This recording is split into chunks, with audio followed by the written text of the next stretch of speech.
Hello, hello. It's probably Sharon. Welcome back to my channel. Dig out that hoard of beautiful napkins that you have been stashing away for a while. I have a few fun and easy ways to incorporate those into your junk journal. And if you don't have any beautiful napkins, you can even use paper towels. So let me show you how. All right, I'm ready to have some fun. So first off, we're just going to grab some of our pretty napkins. I'm sure you've been hoarding them like I have. Some of these are so old I don't even remember where I got them. So let's just take a look at a few of these.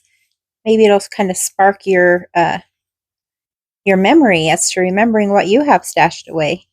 I mean, this one's kind of cool. It has two different patterns on it. So, I mean, that one's kind of fun. Really like this one. So normally napkins are going to have 2 or 3 ply, meaning they have 2 or 3 sheets of tissue in each napkin.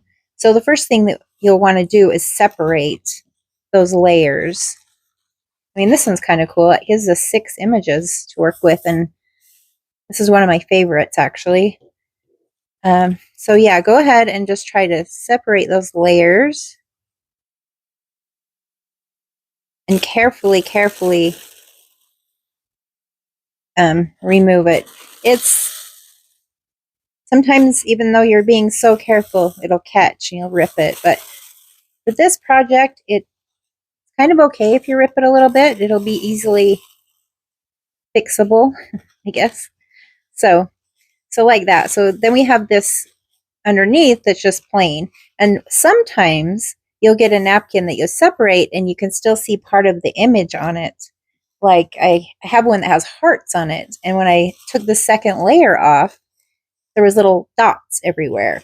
They weren't actual hearts, they were just dots of where maybe the ink was thicker in spots. So that was it's kind of cool actually to have some kind of pattern on the second layer. I think most of the napkins I have are only 2 layers. But anyway, so that's our first step. You'll want to remove that back layer and save it because we could use that later on. All right, and I thought we could work with book pages. So to start off with, I have coffee dyed some book pages, and I have an idea of what I wanted to do with these. I'm going to make a page that I can put into a signature to put in my junk journal. So I've trimmed these down as if it's going into a journal that has pages that are 5.5 inches by 8.5 inches. So I've just trimmed that down slightly under those dimensions. And the reason is we're going to put a piece down the center that is going to link these 2 pages together, and then we will be able to bind that into a journal as part of a signature. And I'm going to use the napkin that we just separated. So as you can see, it'll fit. Let me get you in the camera. So it's going to fit on this page just fine. So I could just cut it out, you know, along the folds there and just call it good. Or another way you can do it so that the edges are a little rough, so it's not a direct cut straight line. You can use, this is, I don't know what it's called, water marker maybe? You just fill it with water, and then the end is one of those that you can push down and it lets the water come out. So if you have one of these, or even a paintbrush, a little paintbrush that you dip in water would work too. All you have to do is just kind of trace around where you want to tear it, just like that. And then just carefully rip that apart. And it should tear right along where the water lines are.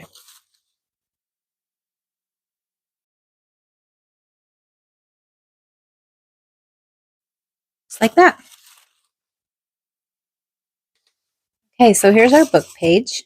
So the next thing I want to do is I'm going to grab some parchment paper just to protect the surface.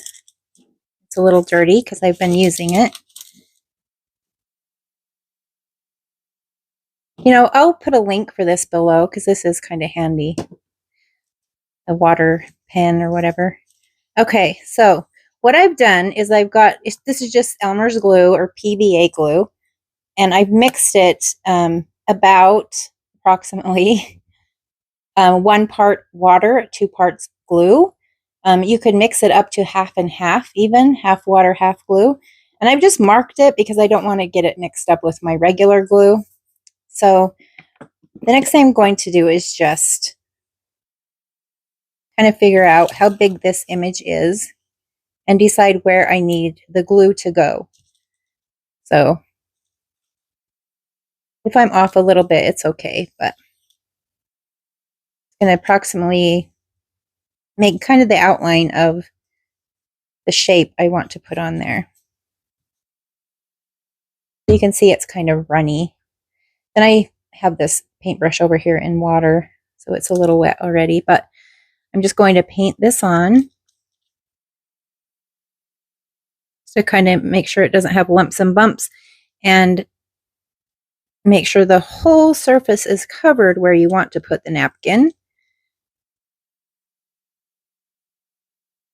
Just like that.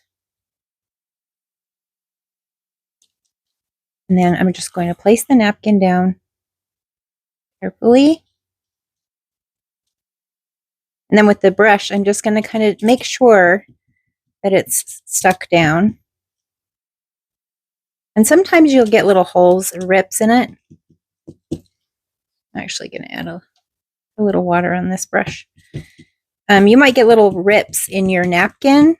I just go with it. If I get little rips, I just go with it because, especially when it's on top of a book page, it just makes like a little, I don't know what you call it, a little hole where you can see the text better. But it looks like we're not getting any tears on this one. And you might get little bubbles and bunching. I just figured that is part of the look of it. So just make sure you don't have any big bubbles poking up. Just try to tap them down with your brush. And then you want to set this aside to dry. So since I mentioned that I want to make this into like one big sheet to secure both pages together with something in the middle, maybe I don't want to use the same image on both of them, because then I will have, you know, the image showing up twice in one signature, which, I mean, I guess that's fine. It's a pretty image, but if you wanted to have something different, you could just use a different napkin on the other page. So I have this left over from a different page that I was working on. I went around some of the flowers with that water pen and just kind of tore them out. And this is what is left over. So I think I'm going to just kind of use a couple of these little flowers on the other page. So maybe I'll go around this one.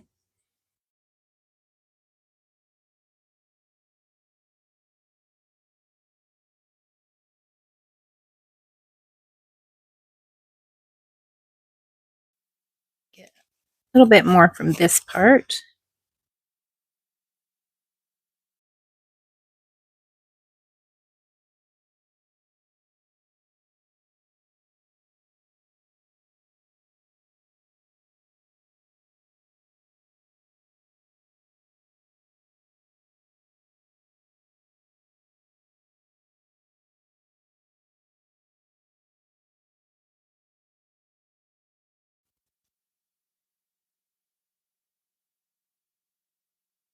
Just make sure that's stuck down.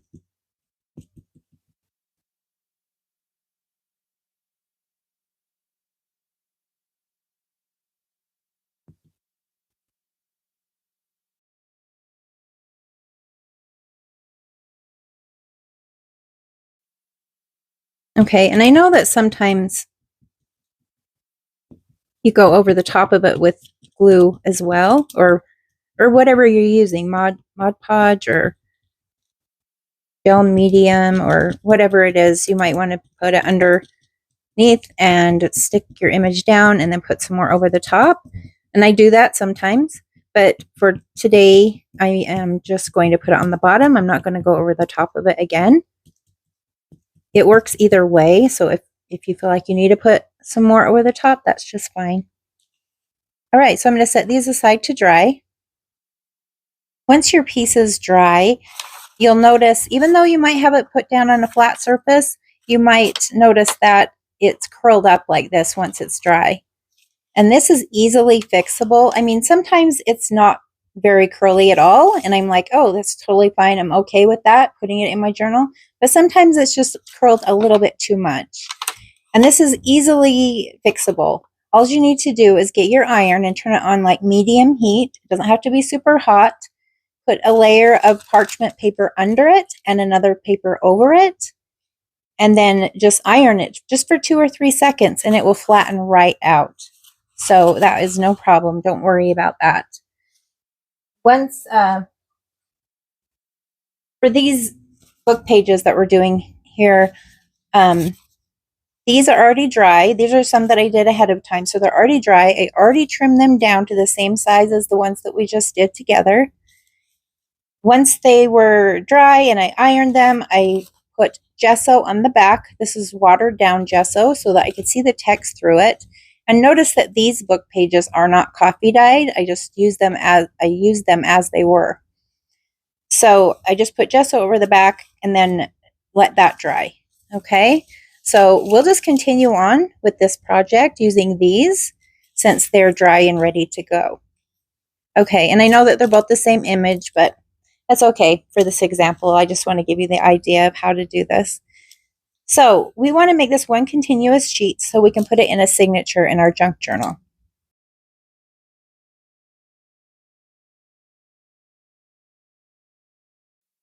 And I'm going to fasten these together with some fabric.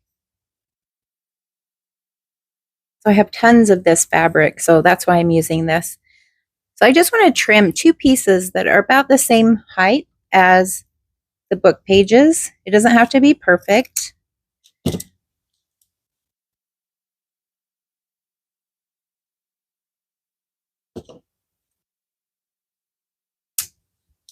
Okay, now if you wanted to, you could take this to the sewing machine and run, stitch down both sides on both of these. I mean, just to give it some more character, but it's not necessary because we are going to be gluing these down to the pages, and the glue should keep it from fraying too far anyway. It might fray a little bit, but I'm not going to sew these today just for the sake of time. So I just want to make sure that they're not, actually I'm going to get a little bit of tape. And again, it doesn't have to be perfect. But this will help hold them in place so they don't end up like this when I glue this fabric to it. So, all right. Oh, interesting little story or news, I guess I should say. I finally am monetized. My little channel finally is monetized. So that's kind of fun. I'm excited about that. It took 6 months, but I'm pretty proud of myself. I think that's pretty cool. I made it in 6 months. Yeah, actually, if you guys want to hear about that, if you're thinking about starting a channel and you want to know more about like how much do you earn, all the things that I see in my analytics and stuff like that. If you're interested in that, I could maybe even make another playlist to kind of talk about that. Because I know when I was looking up information on things, I couldn't find it anywhere, or I was getting like 5 different answers, and and so far none of the answers I got when I was looking for stuff have been true. So at least for me so far. So anyway, if you're interested in that, let me know, because I wouldn't mind talking about it if people are interested. Okay, so I'm not going to use the watered down glue. I'm going to use regular glue, or you could use Fabri-Tac, or something that's going to stick to the fabric and the paper. Like a glue stick probably wouldn't be the best choice. So I'm just going to go down both sides. And we might be able to see the glue through this when it dries. I'm not too worried about that though. So just try to center it. And let's make sure that glue is really sticking to that fabric.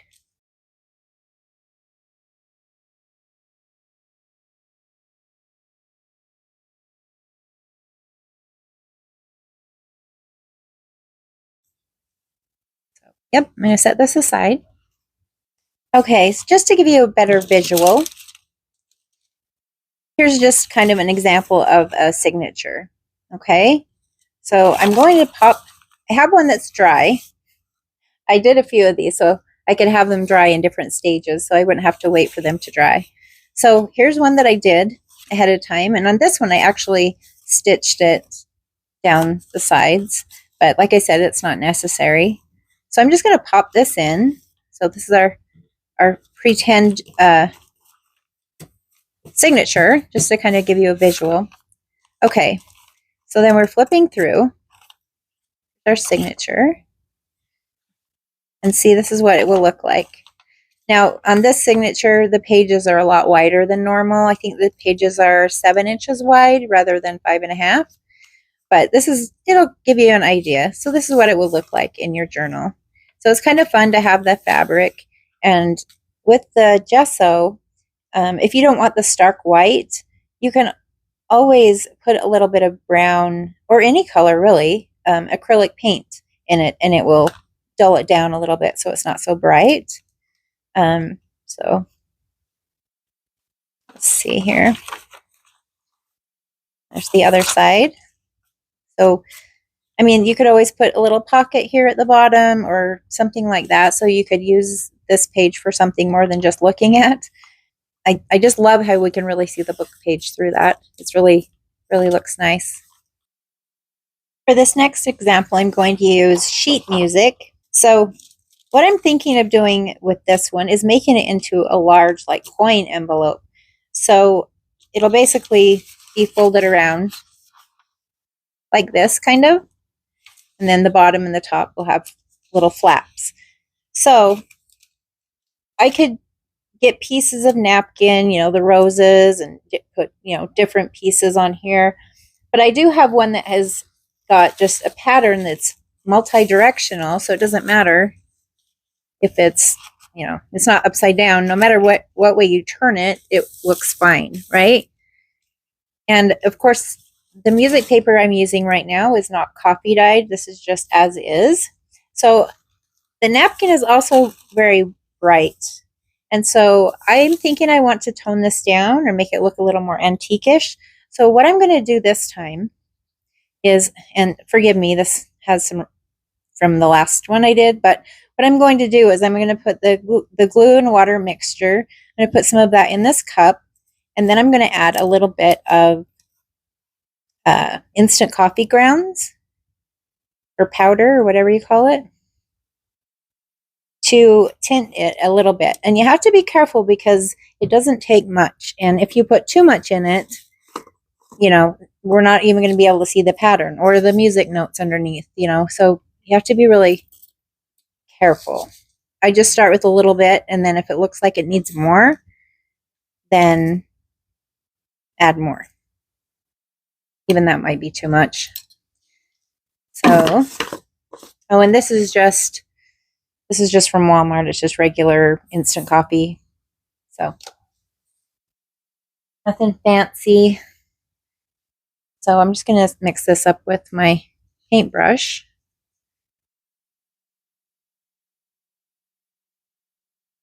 So I think that looks like it's going to be okay. And sometimes it's fun to leave some of the little chunks in there because then you get, concentrated dark spots in different places. So anyway. So again, I'm just going to put down the coffee and the glue and coffee mixture. I'm going to start painting that on.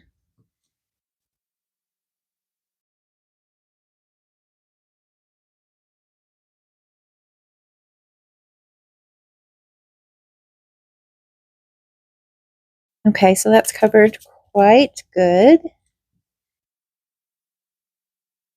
All right, now I'm just going to get my napkin and place that on the top.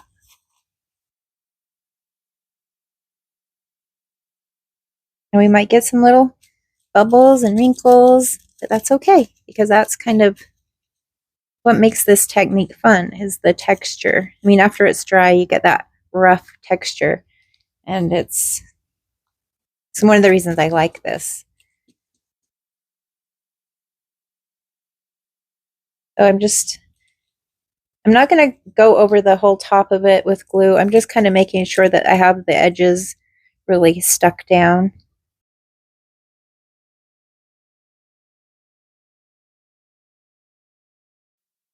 And then just, yeah, make sure if there's any big bubbles, just kind of tap them down. But you see, just by adding the coffee to the glue and water mixture, how it really changed that from stark white to more of a vintagey look, which is what we're going for. So I'm going to set this aside to dry. I'll probably leave it on this. Okay, and here's one that I did ahead of time that is already dry. On this one, I used 2 different napkins. I did this one with the pretty purpley pink flower. And then I took some of another napkin and just kind of went and put pieces of it around the edge. So what I did is I just took it and folded it. I was trying to get the image in the middle, somewhat in the middle anyway. So I just took it and folded it so that the 2 flaps on the back overlap slightly. I mean, it's only like maybe 1/4 of an inch. And then, so this will be the top.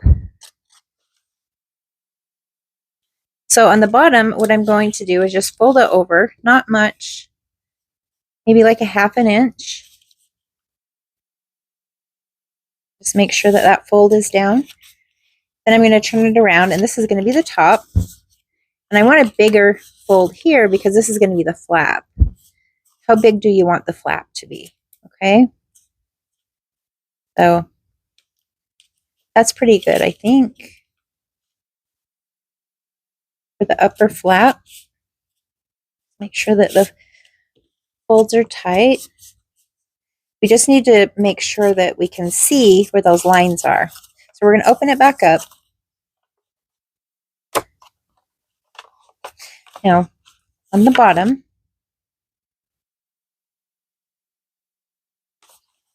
I almost wish I would have had just a regular plain piece of paper because all the lines from the music notes might make this hard to see.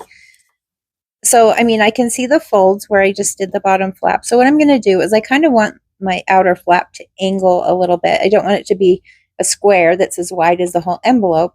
So I'm just going to angle that a little bit and then cut to the center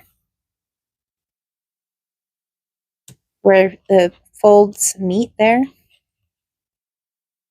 And then stop and then trim this off straight along the fold. And then I'm going to do the same thing on the other side. Slightly angle it. And then cut along the fold.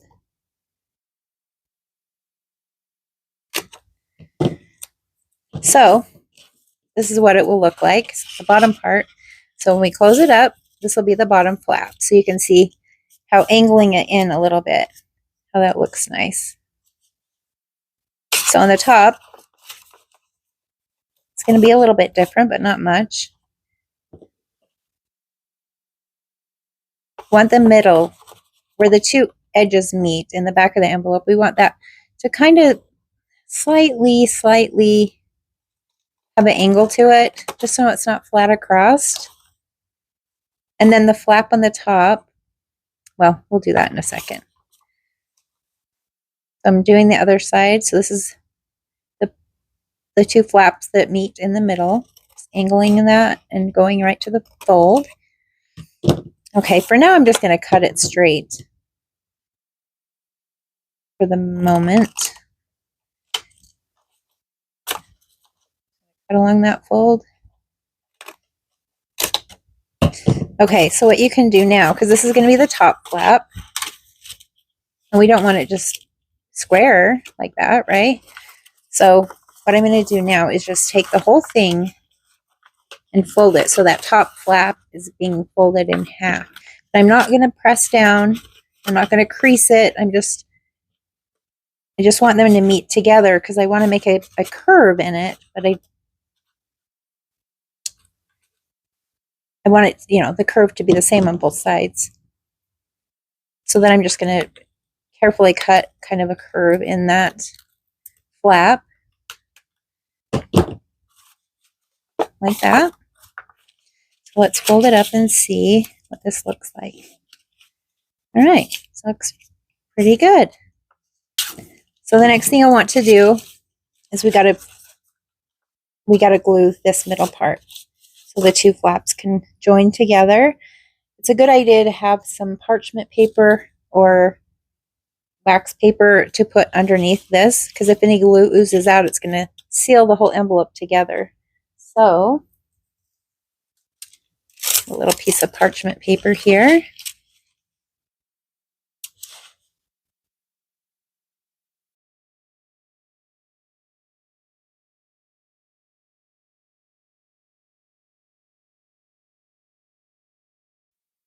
Just make sure that's squished down, and if there's any extra glue that seeps out on the top here, just wipe that away. I'm going to scoot that out a little bit.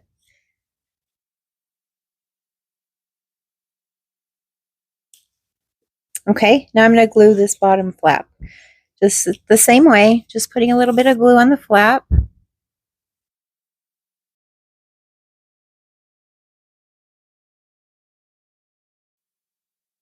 Okay, I'm going to put something heavy on this just for a few minutes while it dries.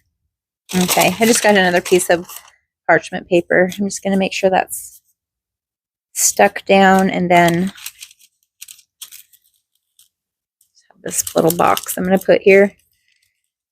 Let that sit for a few minutes.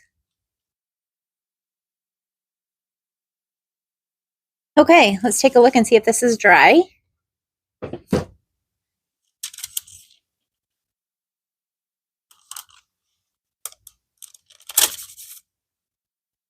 Hey, it seems like it's... Can you just love that? Listen. It's just so... It's like, feels so heavy, Not heavy, but you can tell it's strong, it's durable. And I just love that texture. It's a nice little pocket, little pouch. So, I mean, this is probably fine, but I think I'm going to back it with something just to make the flap a little more strong. I'll just use a little scrap. That's quite the scrap, isn't it? So I can just put that there and then cut around the edges, I think. So you could also sew around this, I guess, if you wanted to. I love sewing. I love the look of the stitches. But I'm going to just put this on with glue. So I want to make sure I'm not quite to the fold. I don't want to hinder the movement of the fold.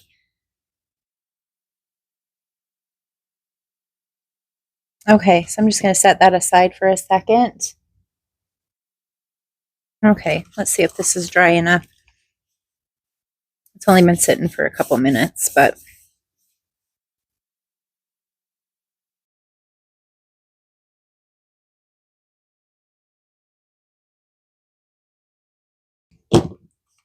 okay, so that's reinforced. Make it a little stronger. Let's see what we have. Anyway, so we can now go around and ink around the edges. Scorched timber. Can't even hardly read it. Scorched timber, see? So I'm just going to put a little of the scorched timber around the edges.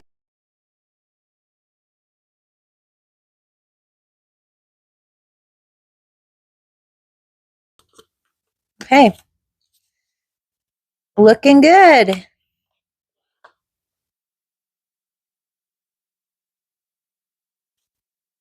So, I mean, you could add more to it. You could put some lace or maybe,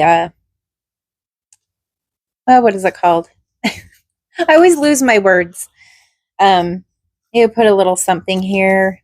But I think it, just with the colors and the napkins and just, I think it looks good as it is. I don't really think it needs anything more. I mean, this would be nice to fill with some nice little pieces and maybe paper clip it to a page in your journal or just pop it in one of the pages. So really cute. I just love it. So that's done. Now, when we first started and we were separating the napkins, and I said you could save that extra piece, that blank piece, because we could use it later on. So I'm not going to do it on camera, but I'll explain what I did. So I just took a piece of, that second layer of the napkin, and I got some of my stamps out and did some stamping on the napkin. As you can see, the blue kind of moved a little bit, and that was oxide. That was distress oxide. So when I put it down on the wet glue, it kind of spread, and it spread a little bit. Now, if I was to go over it again with glue over the top, it would definitely smear the oxide ink to the point that we probably couldn't tell what the image was, what the stamp was. So I like just the subtleness, how it spread just a little bit, but you can still tell it's a flower. And the black was just archival ink or the permanent ink, so it's not going to spread or move. But anyway, so I just put that down on a book page. So with something like this, we could also make a little pocket or a little envelope. And I think that's what I'm going to do with this one. So what I'm going to do is I want to trim the sides down.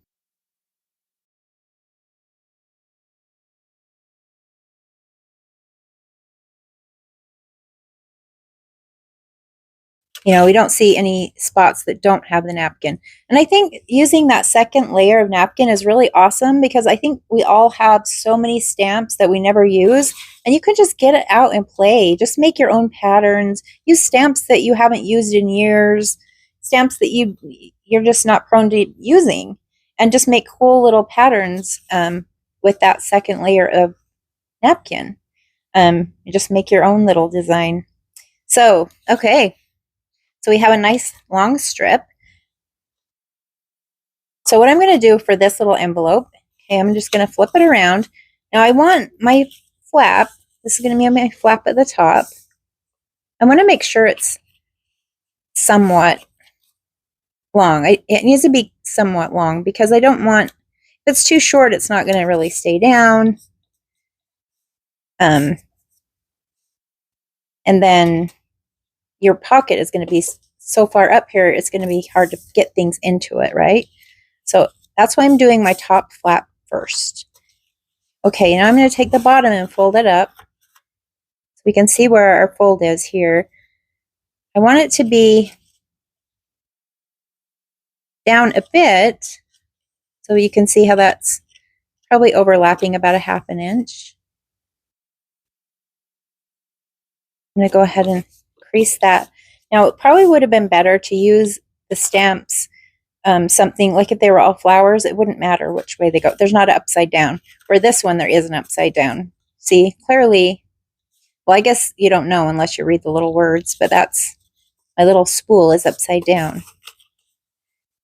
But I'm just trying to give you that idea of what to do, so it'll be fine. Now, this is pretty simple. So what I'm going to do first is I'm going to take this to my sewing machine, and this flap that goes on the inside, I'm going to sew across here. Then I'm going to close it up,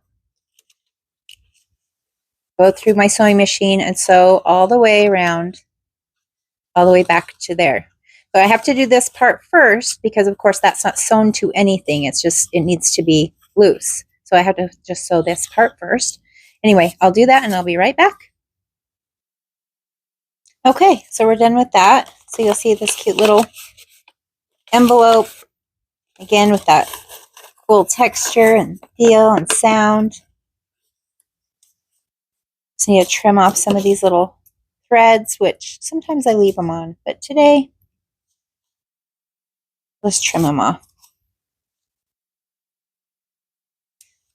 So we could go and put something here on the flap, you know, add a little more interest to the little envelope. But look how cute that is. Isn't that adorable? I love how you can see the book page through it. It's just fun. It's a lot funner than just a regular old envelope. So yeah, we could stick something here at a time. Clusters, that's what they're called. I couldn't remember the name. And then it just came to me. I could put something like that there. I don't want this video to be too awfully long, so what I think I will do is show you some things that I already made. I wanted to do something besides just tags and pockets. Show you other things that you could do with napkins and book pages and napkins and sheet music. So, but before we did this, before I started the video, I actually did make tags and stuff, but I wanted to show you what those look like.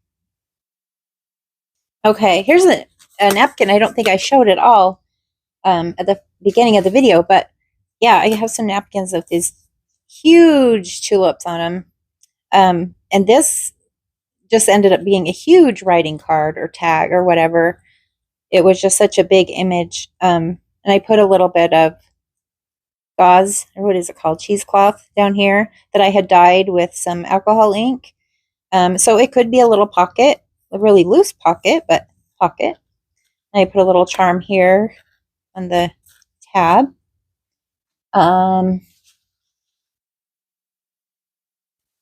Here is another little envelope, just like the one we just did. This was a brighter napkin that I did tone this down with some coffee in the glue and the water mixture. So it made it not so bright, but that's another fun one. And then here are some that I did with making my own stamps, like we did on this little envelope.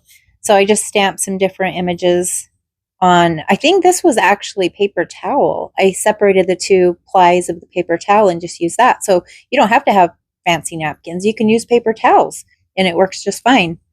So this is, yeah, this is how it turned out, really cute. I put some crackle paste here and put a little bit of distress crayon. So that kind of made it a little different. So those are really, really fun too. Here's another little tag, just a simple little tag. I stamped this word on some fabric and then just sewed around the edges and stuck that on there. I should have left it as a little pocket, but I didn't. And see, this is one where the napkin kind of separated when I was tapping it down. So it looks kind of cool. You know, you can see the text underneath that little hole in the tissue. And then this is a giant one too. Not as big as that first one I showed you, but this is one with that sunflower. And I did some of the crackle paste here too. Little charm, some dates on it. So anyway, I hope you were able to find something to inspire you in this video. I had a lot of fun making it. It took me a minute to get going, but finally, yeah, it's been a while since I posted a video. I apologize for that. But I hope you found some interest in this video and maybe some inspiration to work on some of your own projects. And I would love to hear, you know, how do you like working with napkins and book pages and sheet music? And have you done this before? You know, do you like, is this a technique that you like? I tend to like to use the glue and water mixture over Mod Podge. And the only reason is I've used it a few times and it always ends up tacky. It always feels like it's not completely dry. It always has like a tackiness to it. And with the uh, gel medium, I feel like even though it's matte, it's supposed to be matte, it doesn't seem like it's matte. When it dries, it still feels like it's kind of shiny. But the glue, it's cheap, and I think it works. I like the way it works. So that's kind of why I do it that way. Anyway, let me know in the comments what you think. Please comment, please like, and subscribe if you haven't already. It's always good the more comments and likes you get on your videos, the more YouTube will show those to other people. So I appreciate you leaving any comments. And I will see you when I create my next video. Bye, guys.